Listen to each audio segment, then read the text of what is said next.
That's all I want to say is, ooh, my girlfriend Kim Ritter is with us today. My name is Gloria Mayfield Banks, and welcome to Straighten Your Crown. We're going to be straightening your crown, straightening my crown, straightening everybody's crown. I absolutely love the fact that we are always in each other's face, in each other's space, creating a reality of role models in front of us, of women who have done amazing things. Your next door girlfriends. I'm looking always to bring to the front women who are super bad all day long because it helps us walk better in our light. Let me just say this to you. Kim Ritter is a powerful woman. She's a powerful corporate woman. She's a powerful entrepreneur woman. And she's a powerful community woman. And she has a legacy before her, with her, and she's passed on her legacy as well. So I cannot wait to get into this conversation. But let me just say, she's a senior level award-winning global sales. I love women in sales. Sales executive with a seasoned strategic partner. And what I love about her, and she's going to come on and talk a lot about herself, but you guys, right now, she is doing some amazing things after already working with companies like Hewlett Packard, Dell, ExxonMobil, Apple. I know, you're like, what? And then, in addition to that, now she is presently leading a $1 billion strategic technology partnership organization with explosive growth at Verizon Business Group. But in addition to that, she has the vice president position at what I consider to be one of my favorite companies on the earth, the Ritter Way. And they are changing the lives, me, my husband, my kids, my family, changing the lives of the way that we eat, the way that we see things, the way that we do things. So I'm so excited. Meet our guest right now.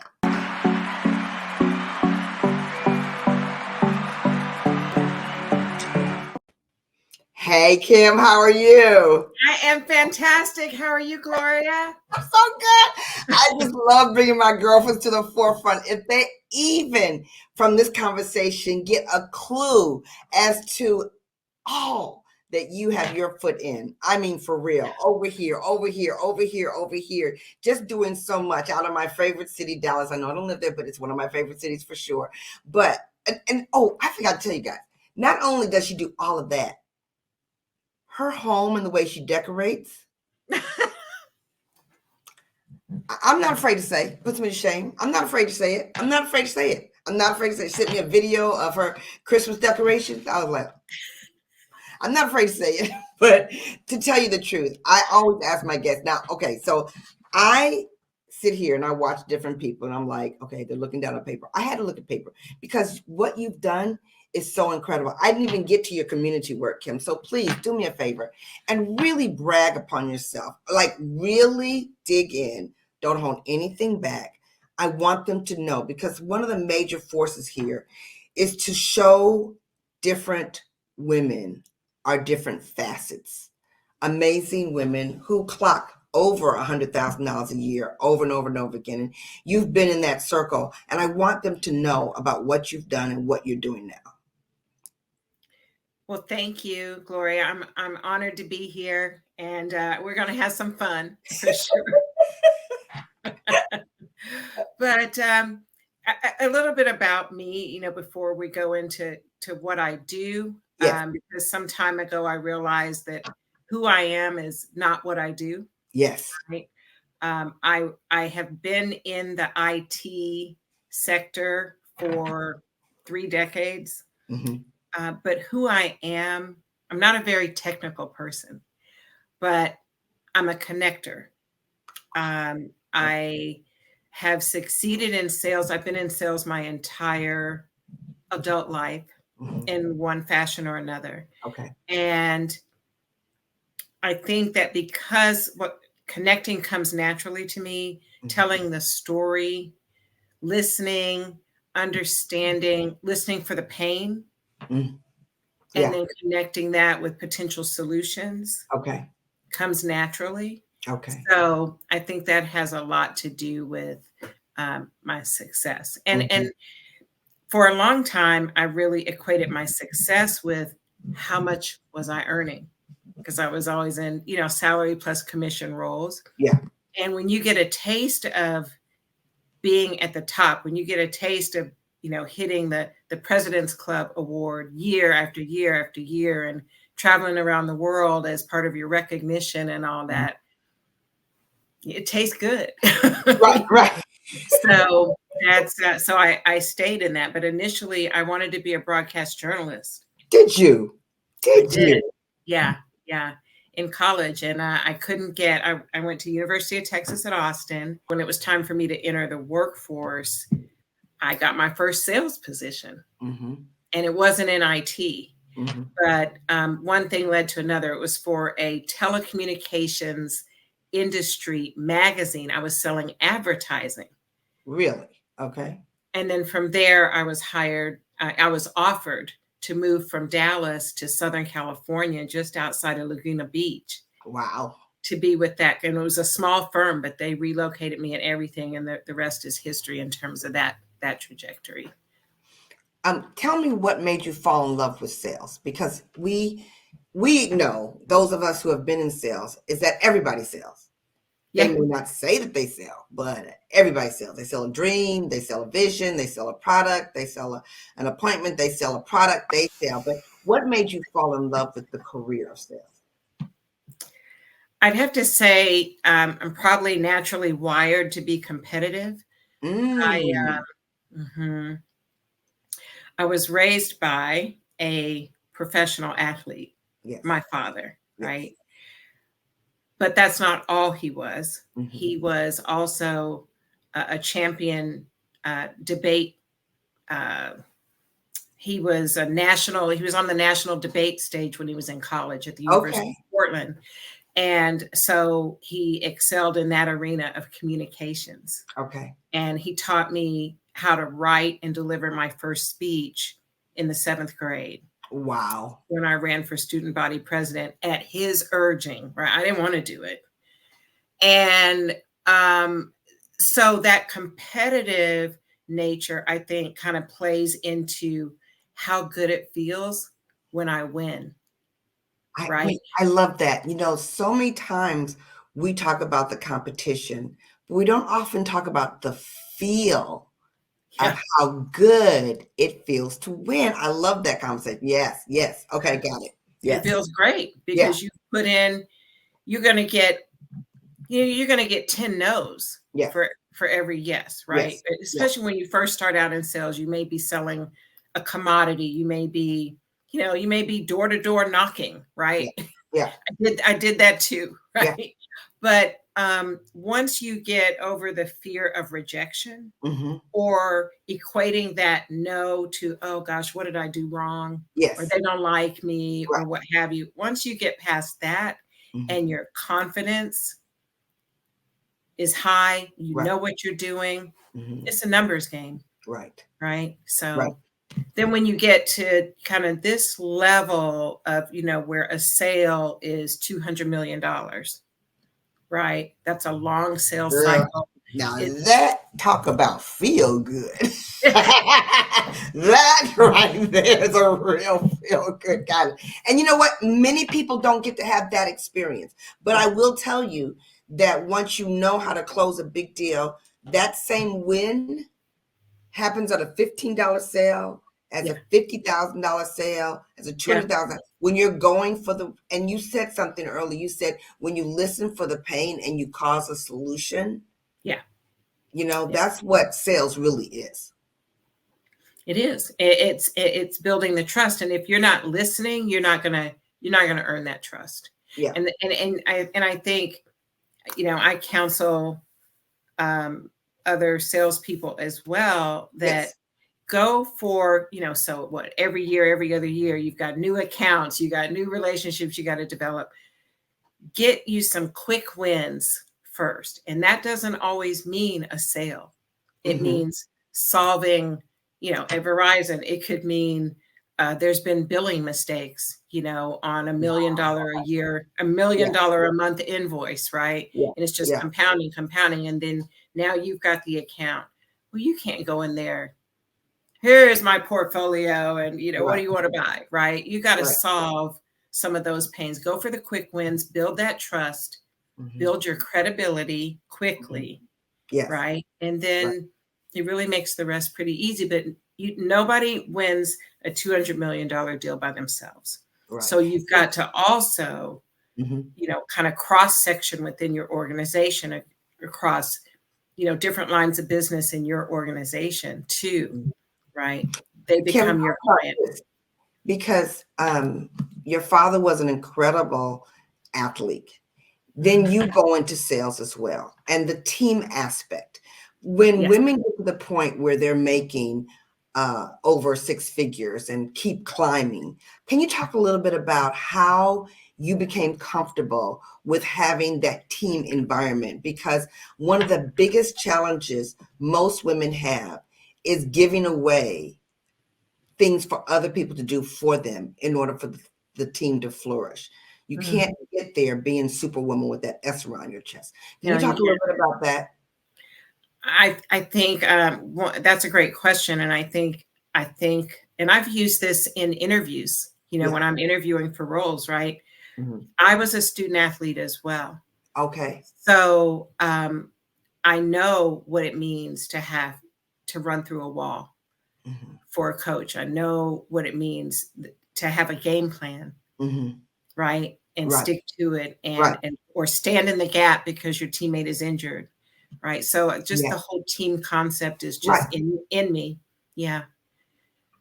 So when you're selecting your team or when you're going, what are you looking for? What are you looking for? Like you said, you interview people. What are you looking for to build the team? If women are watching this and they're creating an environment where they can step up and quantum leap their income, learning that they can't do it by themselves, but haven't really created the team or have a team, it's not the right team. Oh my gosh, we've been there as well. What is 2 or 3 pieces of advice you have for that? For building your team? Mm-hmm. Well, I mean, instinct has a lot to do with it. Yes, right? Talk about that. Yeah. And looking for diversity of thought. Yes. Right? Trying not to be in a silo where everybody's going to kind of think the same way and have the same life experiences. That's not going to catapult you and the team. That's not going to help you deliver results for your business. Right.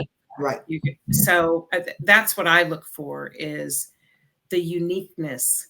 And I look for someone who is comfortable talking about their uniqueness. Yes. Let me just say this. And I'm somewhat glad somebody put that. The diversity of thought is not a description I've heard a lot, but it is exactly what you're looking for if you're looking to create a team that's going to move you forward. So that's really, really powerful. We're going to come back in just a minute because we're going to take just a quick brief because Kim has got to go into her community work and she has to go into what she's doing with her husband and their company together. So we'll be right back after this quick break. Our confidence is everything. My name is Gloria Mayfield Banks. I cannot wait to go into that room, lift the energy, and meet my new friends. Give them some hardcore direction as we grow in this life together. We are in the image business. We are making a statement. When I walk in that house, they have to know I'm tremendously successful and you want me on your team. Don't ask me about my prices yet, because they too will blow you away. Most women underprice themselves, period. But it's how you walk in there first that will make pricing not the number one priority. I want to thank you for listening. I want to thank you for participating. I want to thank you for leaning in, grabbing my energy, giving your energy, and let's take it up together.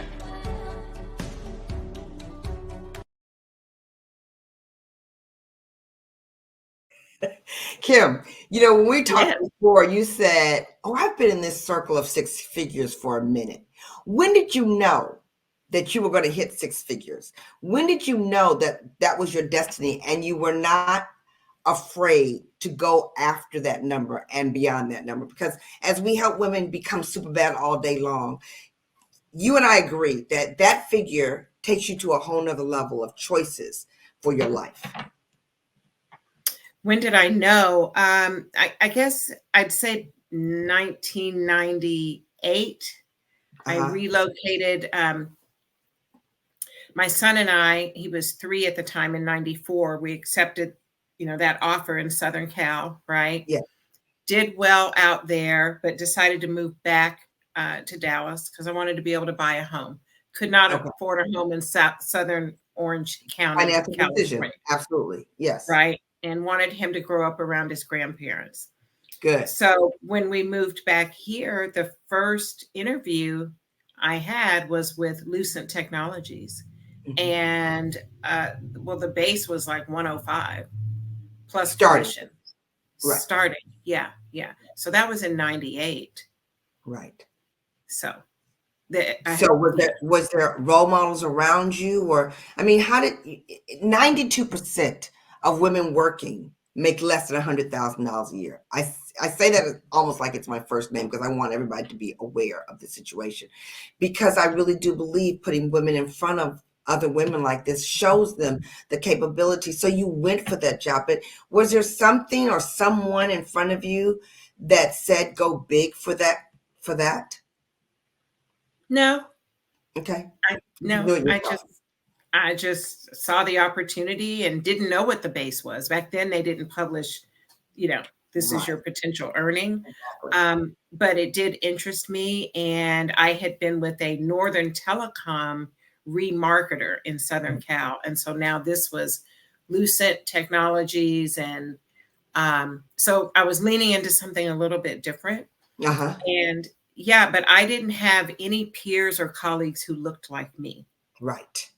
In Southern Cal, nor when I came to Dallas. You know what? I take that back. I did meet a woman who had recently relocated from Southern Cal to Irving, and she was with GTE Customer Networks. She was Black.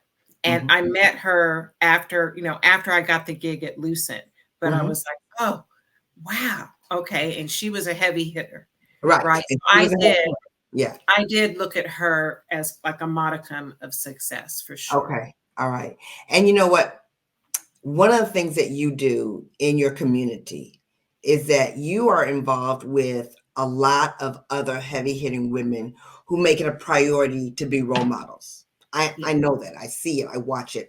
And it is a perfect example of what I love, is that women like yourself get to the table, then they turn around and they bring other people to the table with them. And so can you talk a little bit about the community work that you do and how it touches women? You've worked a lot with single parents. And so I'd love them to hear a lot about what you do. Oh, thank you, Gloria. I think for me, it really started with my church at the time. Yes. And I was a single mother. And there were women at my church that would just approach me. I'm not a be in the limelight kind of woman. I've never been like, hey, look at me, kind of thing. Yeah. It's really not my personality, but there were women who were drawn to me because they were watching me as a single mother, and they were seeing things and wondering, how is she doing this? Or how does she have her own home? How, right? And you just never know. Right. And so watching.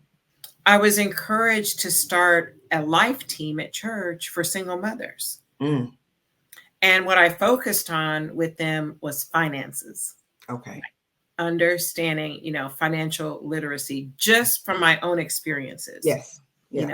Get that life insurance policy on your kid and do take these steps. Then, really into my career at Avaya. I mean, I was with Avaya like 13 years. I really didn't have time to volunteer much. Okay. Right. But I donated. Okay. And then I had a health scare. in 2015. Mm-hmm. And a year later, I had to step away from my career and I took a sabbatical so that I could heal. Mm-hmm. And then that's when I leaned into physically, like really physically doing something. And so I had given quite a bit to the Family Place, which is Texas's largest domestic violence, domestic abuse shelter and organization. Mm-hmm. Mm-hmm. But let me say this, because I don't want this to go under the radar. Mm-hmm. You said, I didn't have a lot of time, Right. but I was able to donate. Yes. And I think that one of the things we want to bring to light, because sometimes women who are really building and hustling and working hard start to feel really bad because they don't have the hours to contribute to an organization. And because sometimes when we donate, people don't see what we do. But it is so important that they understand that one of the reasons that we are so passionate about women increasing their income is because of what they could give back. Right. You can't give what you don't have. And so the finances that you were able to do until you had time to give more time made a major difference. And because you now run those organizations, you know exactly what a difference the donation impact when you don't have the time. Oh, yeah. And I'll tell you, I was getting my taxes done one year, maybe like 15 years ago. Yeah. And my tax guy said, first of all, he said, do you realize you're in the top 1% income bracket? I said, no way. I wasn't making millions of dollars a year, right?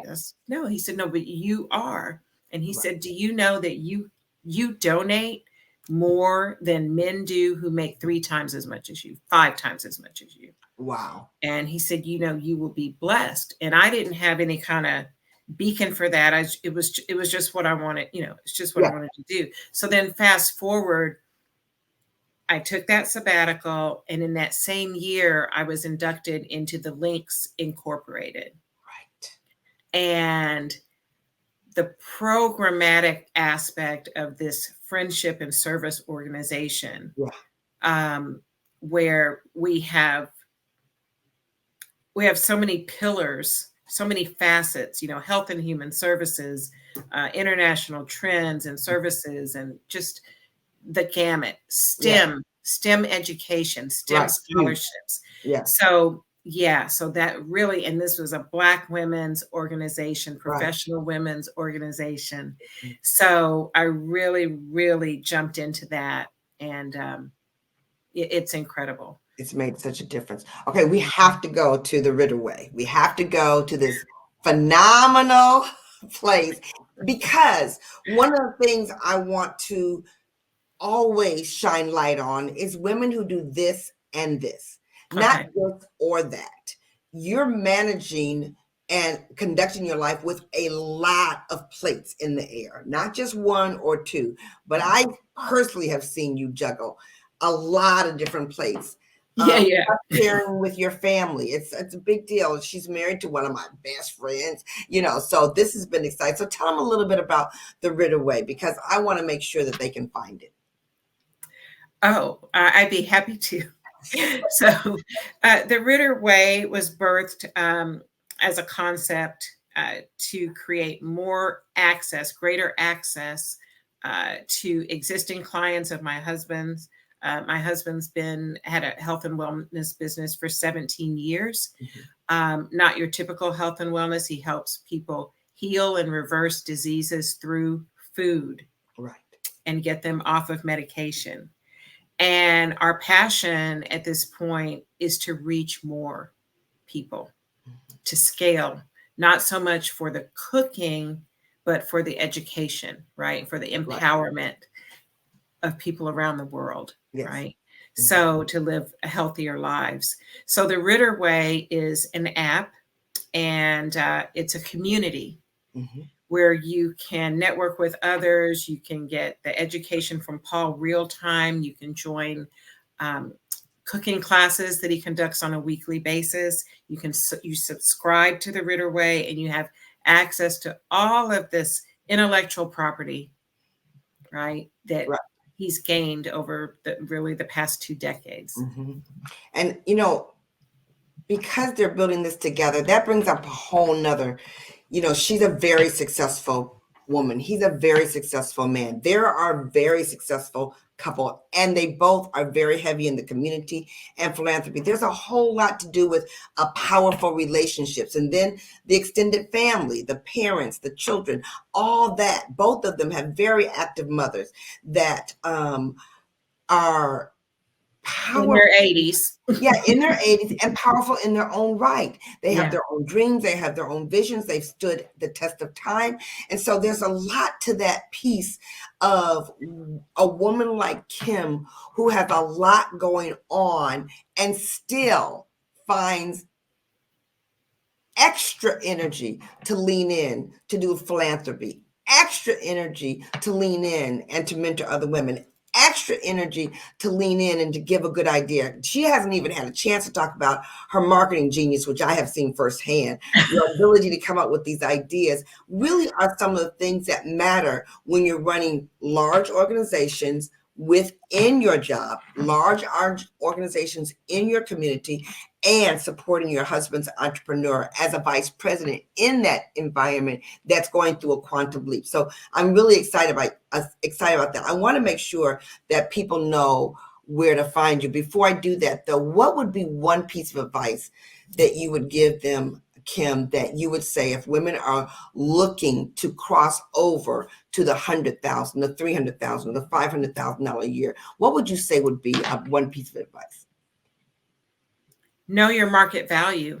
Mm-hmm. Do your research. Yeah. If you're earning 80,000 and you're working for a company, Yeah. you can do the research and find where others who are performing like you are earning more. What companies are they?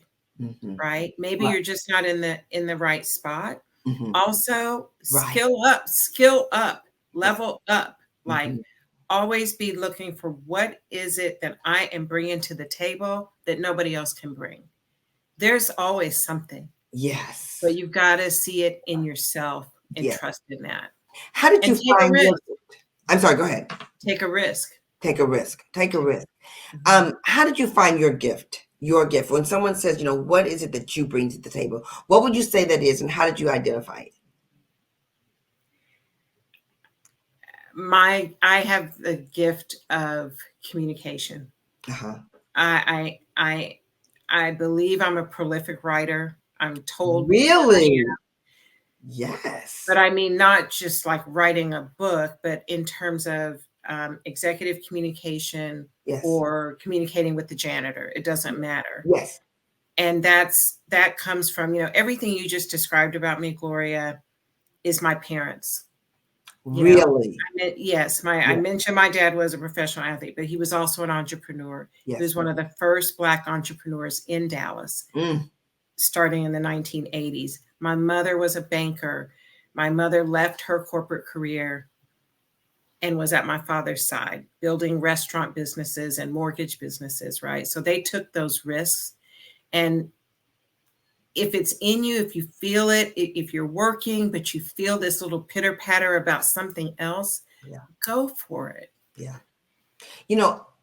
We really can't move on without telling a little bit more about your dad, because he was a force. He wasn't just an athlete. He was a force, and he changed the salaries for many athletes. So as we talk about money, and we talk about the position, and we talk about knowing your worth, you grew up in a house where he's talking about go get your worth. So tell him just a little bit about that. Oh, gosh. Just a little bit. I know you have to. Daddy the mantra was, you're not better than anyone else. No one else is better than you. Wow. So you treat everyone with the respect. You command respect. You hold your head up high. When you walk in the room, you don't have to say anything. Right. You have the confidence. When you walk in the room, you don't have to be the loud one. You don't have to, right? And it's so true. Mm-hmm. Believe in yourself, right? Right. God gave everyone a special gift. Mm-hmm. And in terms of knowing what that is, you may not know that in your 20s. You may not know it in your 30s. Mm-hmm. You may need lots of affirmation to realize, Yeah. oh, I really am good at this other thing. Right. Right. And again, I say I saw my parents take risks in business and other ventures. And so I'm not afraid. Yeah. You know, I'll tell you this. He used to say, don't be afraid to quit a job. Don't be afraid to quit a job. That's right. Yeah. I just, these nuggets, you guys, you get, they really do make a difference, because it's the nuggets that stick with you, the stories that stick with you. The reality comes and goes, your life comes and goes, but those nuggets and those things and those stories stay with you. Kim, how do they get in touch with you? How do they stay in touch with you? Well, I welcome that. And I'm on LinkedIn as Kimberly Ritter, and then in parentheses it says Powell, because I didn't get married for the first time until my 50s. So nobody knows who Ritter is. And Instagram is k.p.ritter.